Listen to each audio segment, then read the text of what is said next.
Hello, my name is Philip Totaro. I'm the founder and CEO of market research firm IntelStor. Welcome to your weekly dose of truth to power.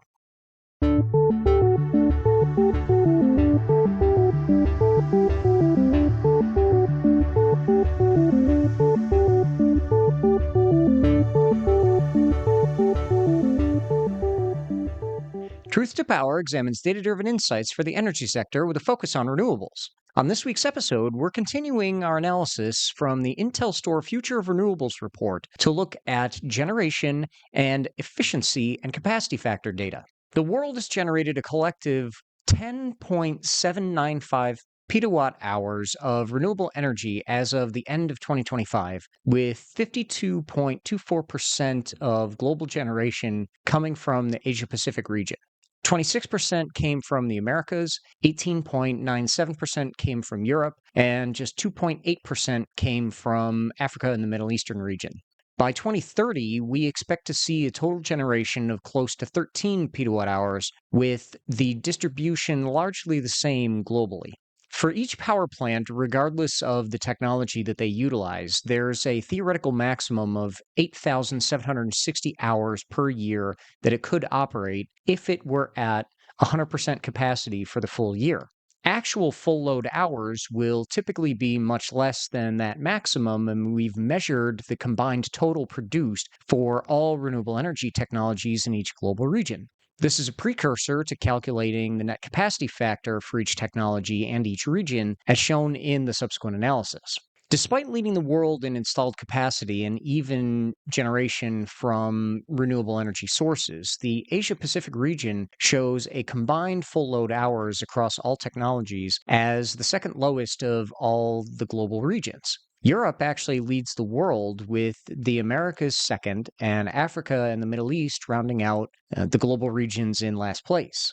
Europe leads the world with the highest average capacity factor across all technology, but it also leads in 7 out of the 12 renewable energy technology categories as well. The Americas are second overall in global average capacity factor, and they lead the way in 3 of the technology categories.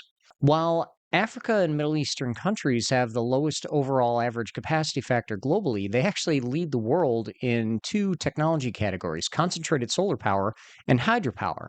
The reason why they lead the world in hydropower is that they have more recently installed equipment that has a higher average efficiency than older technology that's been in use in the Americas or Europe for a substantial number of years. And as I mentioned before, despite leading the world in installed capacity for renewable energy technology, the Asia Pacific region does not actually lead the world in any of the 12 renewable energy technology categories. That includes solar PV and that includes onshore wind. The evolution of capacity factor is interesting since the industry has shifted away from a large proportion of hydropower deployment back in the year 2000 to more solar PV and onshore wind energy, which operate at lower average capacity factors in general when compared to hydropower. This has led to an overall reduction in capacity factors across the renewable energy technologies since the year 2000. But asset repowering for onshore wind and solar PV should start to improve performance across the board and increase global average capacity factors back to the year 2000 levels we saw by the year 2040.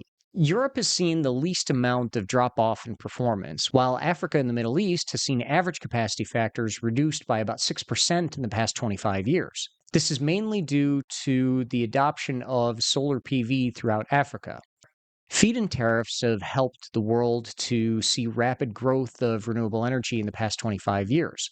The average prices paid per region range from $63.76 per megawatt hour in the Americas to upwards of $112.31 per megawatt hour in Europe.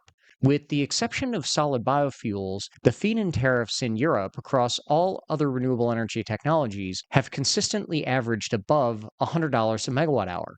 Solid biofuels still averaged $90.75 per megawatt hour in Europe. European governments have been quite resistant to extending such high feed-in tariffs, often preferring power offtake auctions which have zero subsidy. But this appears to be too extreme of an approach, and even though there have been some auctions which have been completed at a zero subsidy, that should not necessarily become the norm. There would appear to be a middle ground that could be achieved so that renewable energy capacity additions can continue to flourish.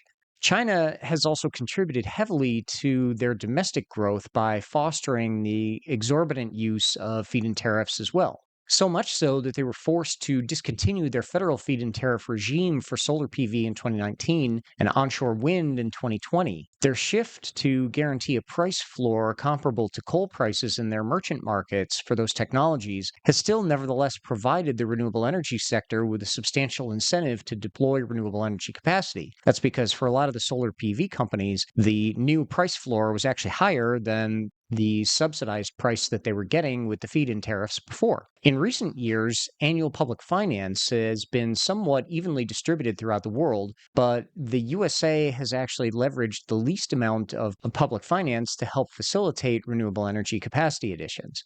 Public finance dipped in 2020 and 2021 off record highs in 2016 due to the necessity of diverting some public funds to developing vaccines and providing other emergency response to the COVID-19 pandemic. The most recently reported data from the OECD indicates that public finance has rebounded to pre-pandemic levels and was just over 24.85 billion in the most recently reported year. On average, about 16% of annual public finance expenditure is allocated to the Americas, about 18.5 to 25% to the Asia Pacific region, 25 to 33% to Europe, and 22 to 29% to Africa and Middle Eastern countries. Total expenditure for renewable energy technologies in the past 25 years has been $396.6 billion, with 29.6% in the Americas, 25.8% in Africa and the Middle East, 22.3% in Asia Pacific, and 22.3% in Europe. Much of the annual total is still allocated to hydropower, with more than 5.4 billion, or about 22% of the most recent annual total of $24.85 billion. Curiously, though, solid biofuels have seen a surge in spending coming close to 50% of the total annual allocation. Hydropower has dropped precipitously from just under 74% of the total annual spend back in 2003 to just over 22% by 2023. There are some enormous disparities between technologies in terms of capital efficiency, as well as many inconsistencies like Africa, where significant money was spent on investigating the viability of renewable energy technology, but it didn't actually result in meaningful technology deployment and capacity additions. For every megawatt of renewable energy capacity deployed in the Asia Pacific region, only $28,000 per installed megawatt of public finance was leveraged for the capacity installed since the year 2000. Europe has averaged $86,000 per installed megawatt in public finance. The Americas was at $116,000 per megawatt in public finance across all the various renewable energy technologies. By contrast, Africa and the Middle Eastern countries received an astonishing $703,000 per installed megawatt in public finance, with total capacity additions in the past 25 years at just 78.8 gigawatts. This is extremely concerning by itself. However, we will not allocate that result entirely to some type of systemic corruption. There are some legitimate logistical challenges with renewable energy technology deployment in the region. First of all, lack of existing infrastructure has led to transportation issues for wind turbine components, and the necessary electrical infrastructure is not as robust in the Africa and Middle Eastern countries as it is in the rest of the world, of course. This should cause a modest discrepancy in cost efficiency, but one which we hope to investigate in further detail in future episodes of Truth to Power. In the meantime, thank you for joining me this week. I'm Philip Totaro, and this has been your weekly dose of Truth to Power. We'll have more to come from this IntelStor exclusive report, The Future of Renewables, next time on Truth to Power. You can follow us on IntelStor's YouTube channel as well as your favorite audio platforms. And visit www.intelstor.com to join more than 250,000 subscribers to our renewable energy data solutions. We're adding subscribers faster than ever, so don't miss out. Register today. A full analysis of the global renewable energy market is available to online subscribers of this new exclusive IntelStor report, The Future of Renewables. And don't forget to register today for the next Wind Summit event in Toronto, Ontario, Canada. Visit www.windsummit.org and join hundreds of your industry colleagues to discuss all the latest trends in operations and maintenance. We hope to see you there.